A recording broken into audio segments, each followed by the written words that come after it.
Warning. The subject of this film you are about to watch reveals a crucial secret of your life. You should watch it very attentively, for it concerns a subject that is liable to make fundamental changes in your outlook on the material world. The content of this film is not just a different approach or a philosophical thought. It is a fact which is also proven by science today.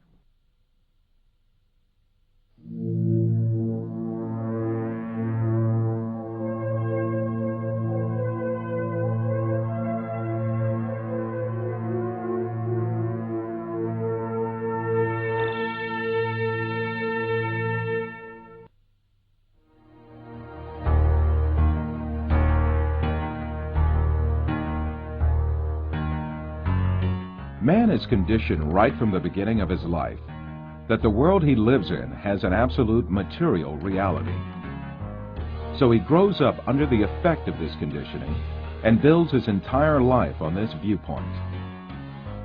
The findings of modern science, however, have revealed a completely different and significant reality than what is presumed.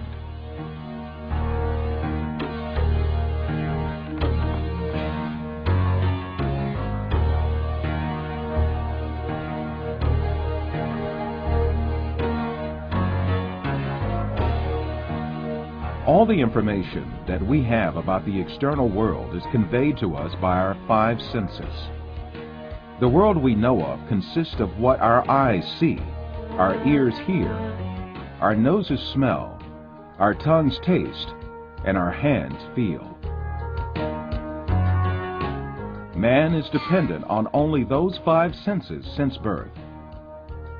That is why he knows the external world only the way it is presented by these senses.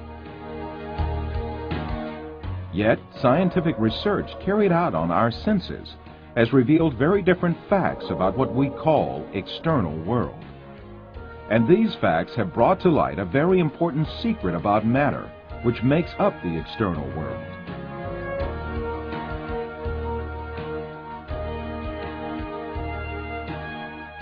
Contemporary thinker Frederick Bester explains the point that science has reached on this subject. Statements of some scientists posing that man is an image, everything experienced is temporary and deceptive, and this universe is a shadow, seems to be proven by science in our day. In order to better grasp this secret behind matter, let us be reminded of our information about our sense of sight, which provides us with the most extensive information about the external world.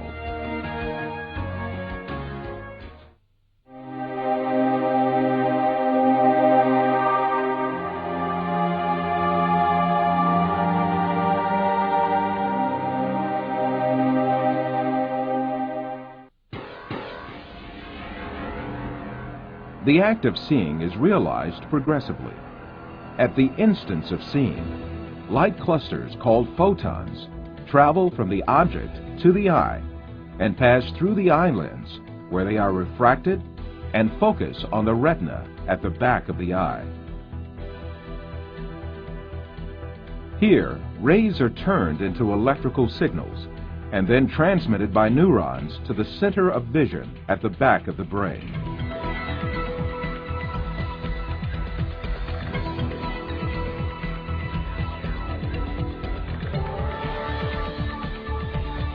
The act of seeing actually takes place in this center in the brain.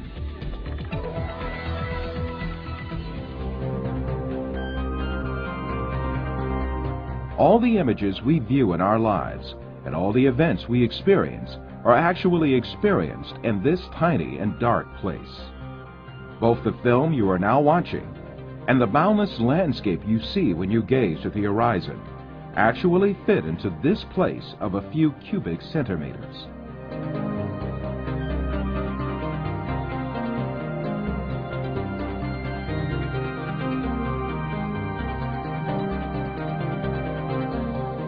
Now, let us reconsider this information more carefully.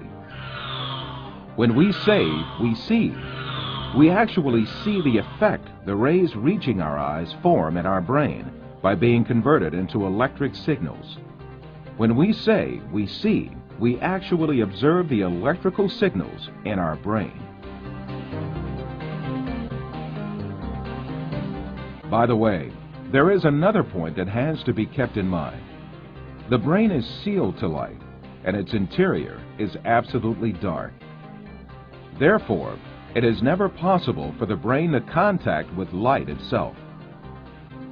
We can explain this interesting situation with an example. Let us suppose that in front of us there is a burning candle, and we view its light. During this period, when we view the candle's light, the inside of our skull and our brain are in absolute darkness. The light of the candle never illuminates our brain and our center of vision. However, we watch a colorful and bright world inside our dark brain.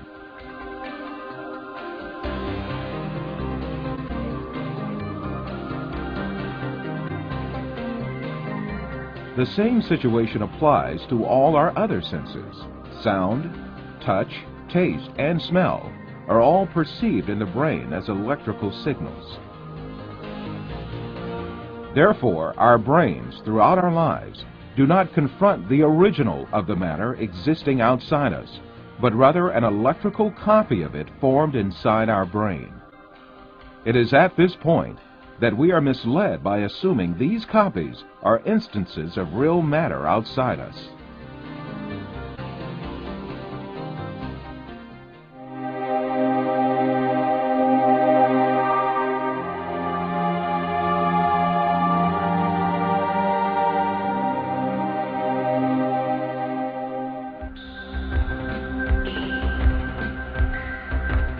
These physical facts make us come to an indisputable conclusion. Everything we see, touch, hear, and perceive is matter. The world, or the universe, is only electrical signals in our brain.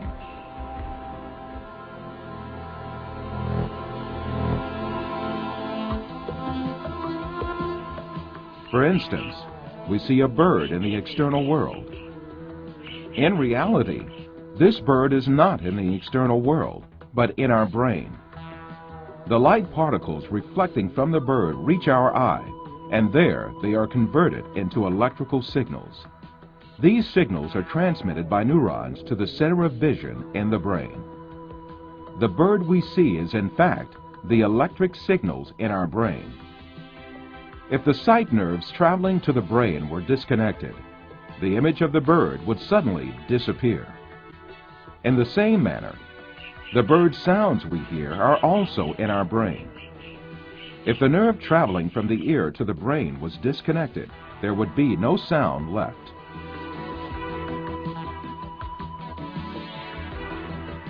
Put simply, the bird, the shape of which we see, and the sound of which we hear, is nothing but the brain's interpretation of electrical signals.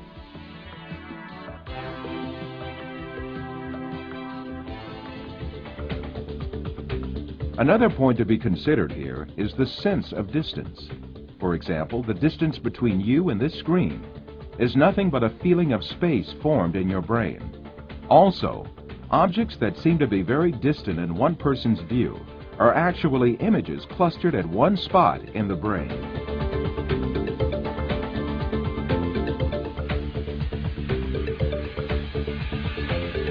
For instance, someone who watches the stars in the sky assumes that they are millions of light years away from him.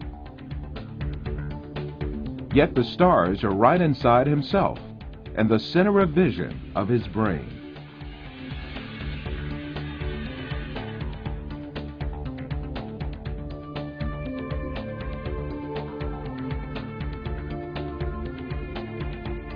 While you watch this film, you are, in truth, not inside the room you assume yourself to be in. On the contrary, the room is inside you. Your seeing your body makes you think that you are inside of it. However, you must remember that your body, too, is an image formed inside your brain.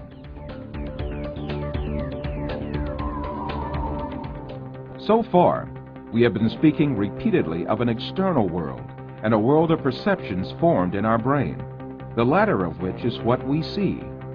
However, Since we can never actually reach the external world, how can we be sure that such a world really exists? Definitely we cannot. The only reality we cope with is the world of perceptions we live within our minds.